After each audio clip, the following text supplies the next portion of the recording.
Hello साथियों, मेरे इस चैनल पे आप सभी का स्वागत है। और जैसा कि आपको पता है कि 28 जून को बिहार पुलिस रेडियो ऑपरेटर का एग्जाम है और वहाँ पे फिजिक्स केमिस्ट्री से बहुत ज़्यादा क्वेश्चन पूछेगा। 25 क्वेश्चन फिजिक्स और 25 क्वेश्चन केमिस्ट्री का होगा और जो भी क्वेश्चन होगा वो क्लास 12 का होगा। तो हम कोशिश करते हैं कि ज़्यादा से ज़्यादा क्वेश्चन आपको क्लास 12 का रिविजन करवाते हैं। फिजिक्स का एगो कंप्लीट करवा दिए थे, एगो पार्ट, और एक केमिस्ट्री का पहला पार्ट है। ठीक, इसमें बहुत ज़्यादा से ज़्यादा क्वेश्चन जो है प्रीवियस ईयर उठाएंगे, क्योंकि अब जो है पूरा सिलेबस खत्म करने का समय नहीं है। तो प्रीवियस ईयर क्वेश्चन के साथ कुछ एक्स्ट्रा फैक्ट इंक्लूड कर देते हैं ताकि आगे एग्जाम में आपको फायदा हो सके।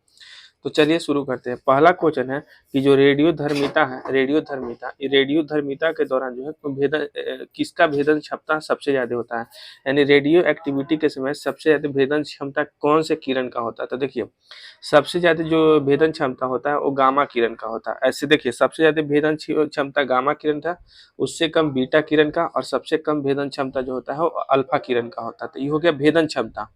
कभी कभी क्वेश्चन बन जाता है कि रेडियो धर्मिता का जो खोज है, यानी रेडियो एक्टिविटी का जो खोज है, कौन किया था। तो हेनरी बैकरेल किया था 1896 में, याद रखिएगा। इसके अलावा रेडियो धर्मिता के दौरान आयनन क्षमता भी पूछा जा सकता है। तो भेदन क्षमता के जस्ट उल्टा होता है आयनन क्षमता। जैसे कि अल्फा किरण का भेदन क्षमता सबसे कम होता है, तो आयनन क्षमता सबसे ज्यादा अल्फा किरण का, उससे कम बीटा और सबसे कम गामा किरण का होता है। ठीक है, तो याद हो जाएगा ना। रेडियो धर्मिता के समय भेदन सबसे सबसे ज्यादा किस किरण का होता है, तो गामा किरण का। और आयनन क्षमता सबसे ज्यादा किसका होता है, तो अल्फा किरण का होता है। ठीक है, ऑर्डर याद करिएगा। भेदन क्षमता का सबसे ज्यादा गामा, उसके बाद बीटा, सबसे कम अल्फा का होता है।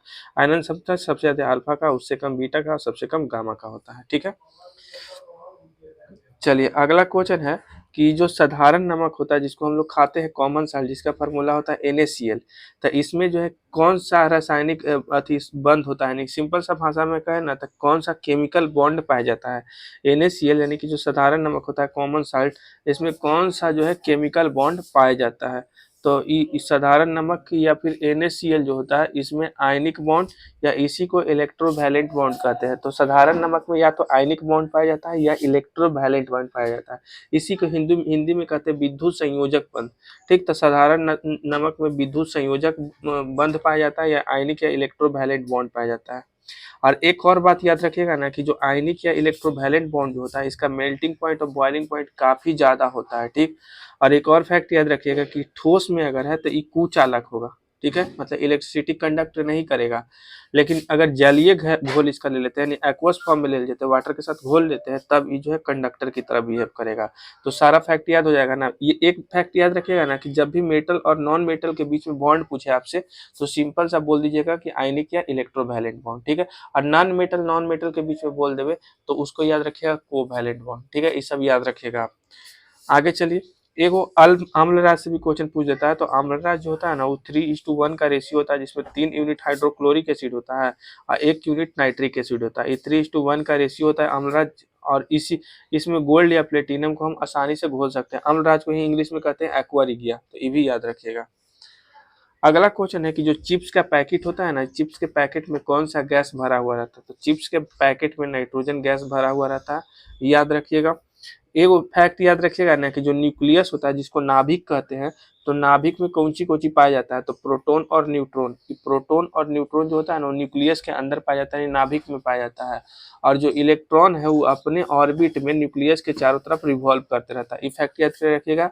इसके अलावा याद रखिएगा कि न्यूक्लियस का खोजकर्ता पूछे तो रदरफोर्ड 1911 में गोल्ड फॉइल एक्सपेरिमेंट के द्वारा खोजे थे। तो न्यूक्लियस का खोज कौन किया था, रदरफोर्ड। देखिए, हाल फिलहाल जो है ना मध्य निषेध का एग्जाम हुआ था, तो लास्ट शिफ्ट जो 17 तारीख वाला के लास्ट शिफ्ट सेकंड शिफ्ट में पूछा था ना कि इलेक्ट्रॉन का खोज कौन किया था, तो जे थॉमसन किया था। उसके पहले वाला शिफ्ट में पूछा था कि प्रोटॉन का खोज कौन किया था, तो जेम्स चैडविक किया था।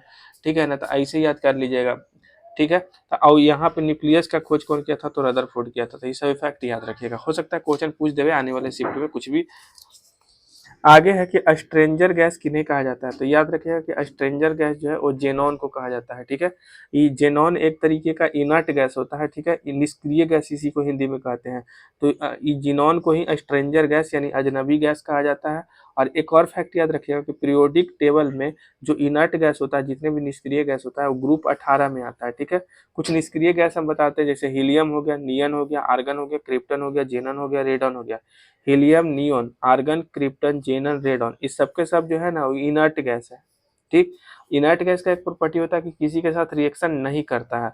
अब इसमें से इनर्ट, जैसे पहले बताया कि अजनबी गैस या स्ट्रेंजन गैस किसे कहा जाता है, ज़ेनॉन को कहा जाता है।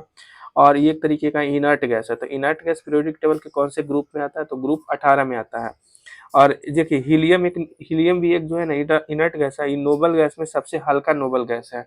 और नियोन जो है ना, इसका जो है जो एरोप्लेन होता है ना जहाँ पे, उसमें इंडिकेटर लगा हुआ रहता है, तो इंडिकेटर लैंप में नियोन का इस्तेमाल होता है। और एक है रेडॉन, जो याद रखिएगा कि रेडियो एक्टिव गैस है, जिसका कैंसर उपचार में इस्तेमाल होता है।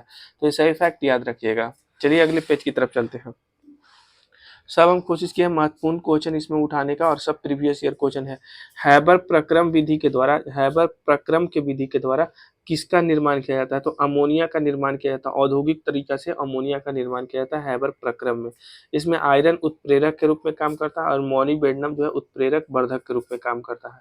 तो हैबर प्रक्रम के द्वारा क्या चीज बनाया जाता है, तो अमोनिया।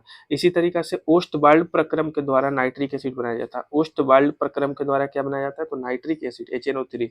इसी तरीका से डिक्कन प्रक्रम के द्वारा क्लोरीन गैस का निर्माण किया जाता है। और एक होता है संपर्क प्रक्रम, जिसके द्वारा सल्फ्यूरिक एसिड का इस्तेमाल किया जाता है। चारों याद रखिएगा। हैबर प्रक्रम के द्वारा अमोनिया गैस का निर्माण किया जाता है। ओस्टवाल्ड प्रक्रम के द्वारा नाइट्रिक एसिड का निर्माण किया जाता है। डिक्कन प्रक्रम के द्वारा क्लोरीन गैस का निर्माण किया जाता है। और संपर्क प्रक्रम के द्वारा सल्फ्यूरिक एसिड का निर्माण किया जाता है। चारों याद रखिएगा। ठीक है। एक बार क्वेश्चन पूछा गया था ऐसे, पीतल पूछा गया था मध्य के एग्जाम में, और एक बार बिहार एसआई के एग्जाम में सोल्डर पूछा गया था। तो हम कोशिश कर रहे हैं सभ्य रिवीजन करवाते हैं। सोल्डर जो है ना, वो पीबी लीड और टीन से मिल के बनता है, यानी कि पीबी और एसएन मतलब होता है टीन। तो ये लीड और टीन का मिक्सचर कहलाता है सोल्डर, याद रखिएगा। पीतल जो है वो कॉपर और जिंक से मिल करके बनता है। पीतल किससे बनता है, तो कॉपर और जिंक से। जर्मन सिल्वर किससे बनता है, तो कॉपर, जिंक और निकेल, ये तीन को मिला करके जर्मन सिल्वर बनाया जाता है। तो तीनों याद रखेगा।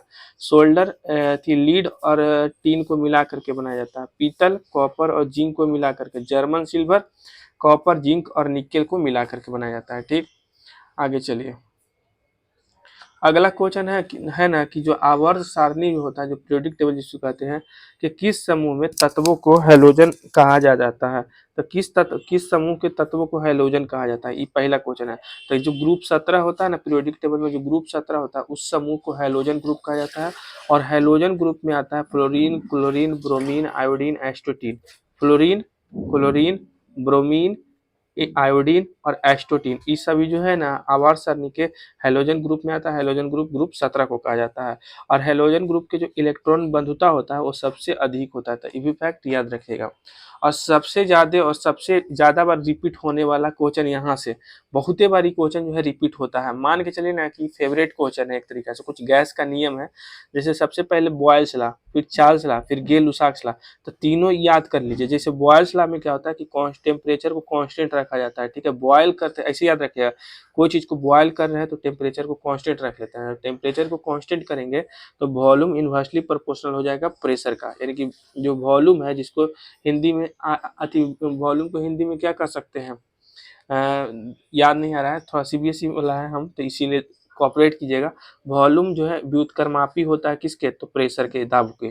ठीक है, यानी कि कांस्टेंट टेम्परेचर पे वॉल्यूम इनवर्सली प्रोपोर्शनल होता है प्रेशर का। ये कहता है बॉयल्स लॉ। दूसरा है चार्ल्स लॉ। तो चार्ल्स लॉ में जो है प्रेशर को कांस्टेंट रखा जाता है। ठीक है, बॉयल्स लॉ में टेम्परेचर को कांस्टेंट, चार्ल्स लॉ में प्रेशर को कांस्टेंट रखा जाता है। जब प्रेशर कांस्टेंट हो जाएगा तो वॉल्यूम डायरेक्टली प्रोपोर्शनल हो जाएगा टेम्परेचर का। और तीसरा है गे-लुसाक्स लॉ। तो गे-लुसाक्स लॉ में वॉल्यूम को कांस्टेंट रखा जाता है। तो वॉल्यूम जब कांस्टेंट कर देंगे तो जो प्रेशर है वो डायरेक्टली प्रोपोर्शनल हो जाएगा टेम्परेचर का। तीनों याद रखेगा।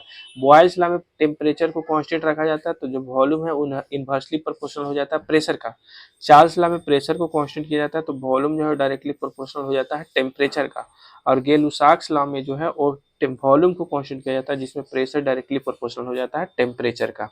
तो उम्मीद करते हैं कि यहाँ तक आपको पूरा डाउट क्लियर हो गया होगा। तो आप लोग बस चैनल को सब्सक्राइब कर लीजिएगा। ऐसे ही पहला पार्ट है, पहला पार्ट फिजिक्स का भी करवा चुके हैं, पहला पार्ट केमिस्ट्री का भी करवा चुके हैं। ऐसे ही हम कोशिश करेंगे कि 3 से 4 दिन में कम से कम 4-5 हज़ार क्वेश्चन आपको रिवीजन करवा दे, ताकि आपको, और ज़्यादातर क्वेश्चन हम उठा रहे हैं 11-12। अगर आपको 9-10 का पढ़ने का मन है तो प्लेलिस्ट में जाकर के देख लीजिएगा। हम बीपीएससी के थ्रू 9-10 का पूरा एनसीईआरटी खत्म करवा दिए हैं। तो वो आपको एक बार कम समय में 10-10 मिनट का वीडियो है पूरा, आप आसानी से उसको रिवीजन कर सकते हैं। ये भी वीडियो 10 मिनट का है, इससे ज़्यादा का नहीं है।